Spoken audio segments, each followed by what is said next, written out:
Are you ready to stop the self-sabotage and create the life you desire? Well, in order for that to happen, you need to break free from the bad beliefs that are holding your success hostage. You need to optimize the stress by turning it into extra energy for success. And those hurtful habits?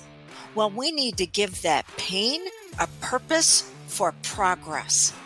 Welcome to Stop the Self-Sabotage and Create the Life You Desire podcast. Have you ever been working on yourself and you patting yourself on the back? You feel like you're making some really good progress, and then something comes along and triggers you. But it does more than just trigger you. You feel like you're back on the emotional roller coaster for just a little bit. And then it stops, you get off, and you're like, what happened? How did I wind up in such a dumpster fire? What's the shit show going on? Because you still feel like you can't get on top of what it is that you're experiencing. Okay. You want to know that your system has 4 levels to it. And I don't care if this is your physical, your body system, your emotional system, your mental system, your spiritual system. Maybe you're an overachiever and you put all of those together, but they are going to be crisis, stabilization, regulation, and intelligence. Whenever we go through an experience that was pretty intense and we could not process it mentally, maybe because of our age, maybe because of the intense emotions that were attached to it, and I'm talking about intense negative emotions, the part of our brain that stores the memories shuts off. The body does not. This is what's known as cell memory. And that memory gets stored in your body. And then you're working on yourself, man. You're developing those upgraded beliefs and you're regulating those emotions. And then something happens, like I said, it triggers you. And then you're like, okay, well, I feel like mentally and emotionally, I got a little bit of a handle on it, but man, my body just isn't bouncing back. Wow. And because we have 3 brains, you've got one between your ears, you've got one around your heart. You've also got a brain in your gut that was discovered over 10 years ago. The brain in your gut will actually override the brain in your heart and the brain between your ears. And if the body still feels like it is in fight, flight, freeze, appease, or fawn, now we got challenges. Because when you turn that off mentally and emotionally, the body is going, we are habituated to this roller coaster. You just turned it off and we're experiencing withdrawals. We need to get back to what's familiar. Some people call it the comfort zone. There is nothing comfortable about feeling this way. It's really a familiar zone. And you went back to a drug that is so bad for you, but it's also so familiar. And the body's going, I remember this. And now you're taking it away from me. And we're dealing with withdrawals. So when I gave you those 4 levels, crisis, whenever you start to get out of a crisis, those high highs, those low lows, like you're on a roller coaster, you're not strapped in, so you're having to hang on, but you're also needing to make sure that the person next to you is okay because they're not strapped in either. And they've told you that you're responsible for what's going on with them. And so you're trying to make sure that they're okay. And then we pull you out of that. Yeah, you're going to have withdrawals. We have to move you into stabilization. So we have to begin to numb you out to those withdrawals. That's one of the reasons why I love using hypnosis. You may have heard using hypnosis for stop smoking because it numbs people out to withdrawals, or sugar, or drug addictions. It numbs them out to withdrawals.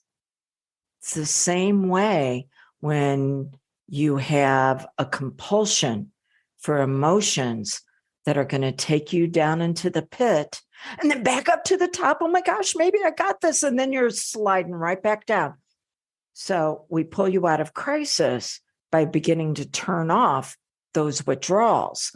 And then after that, we have to begin to stabilize you. And this is when we begin to look at where is the infection? What's causing it? And that's what's known as an identity infection. Somebody came along at some point in your life and said, who you are is not good enough. You need to be what I need you to be.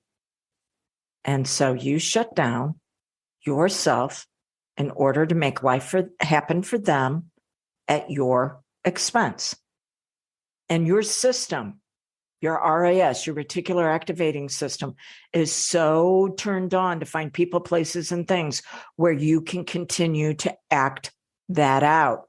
Ooh, just know that. So we have to look at where's the infection now that you're stabilized. And then after that, we have to begin to regulate your system by pulling you out of fantasy thinking into reality. Fantasy thinking is where you fall in love with somebody's potential instead of accepting the potential that may never be acted on. And you can do it with friends. You can do it with family. You can do it with a job. Oh, maybe, someday this is going to pull through. We need to start looking at what's really happening, what's going on, what need within you is withering.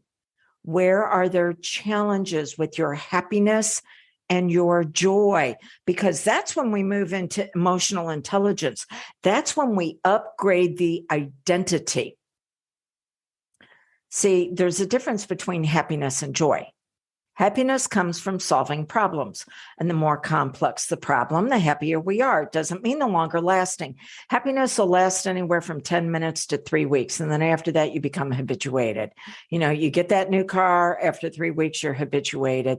And now you're looking for the next problem to solve. And there's nothing wrong with happiness, except when it's the only thing you have and it's all externally focused and you're putting your focus on other people, trying to solve more problems for them at the expense of yourself.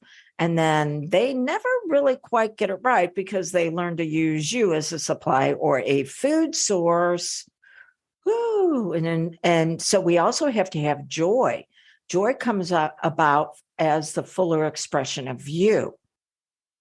But for that to happen, you need to understand happiness and joy and that there are different levels and look at how those two need to be brought together.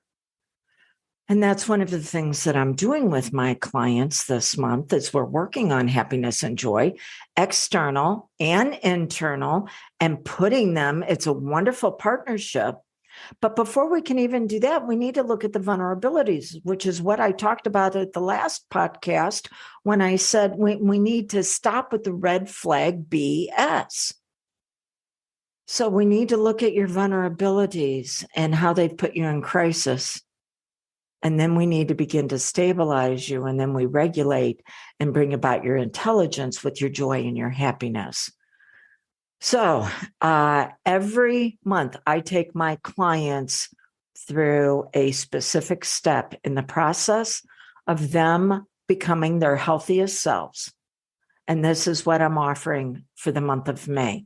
So if it sounds like something that might resonate with you, then I want you to reach out to me, either text or voicemail, and let me know that you want the 9 vulnerabilities coaching call. It's all part of the Wounded to Wealth program that I'm using for the month of May through the Divine Feminine. And it doesn't matter if you're you're female or male, we all have the divine feminine, and this is where we need to receive. And there's a part of you that you never got filled up with, and it's absolutely withered.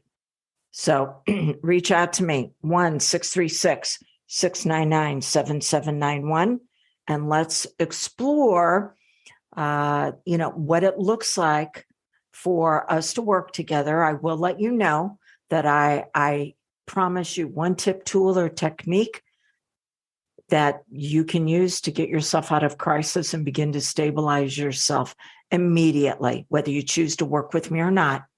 Let's begin the process for progress right now. So until we get together again, you can do this. I believe in you.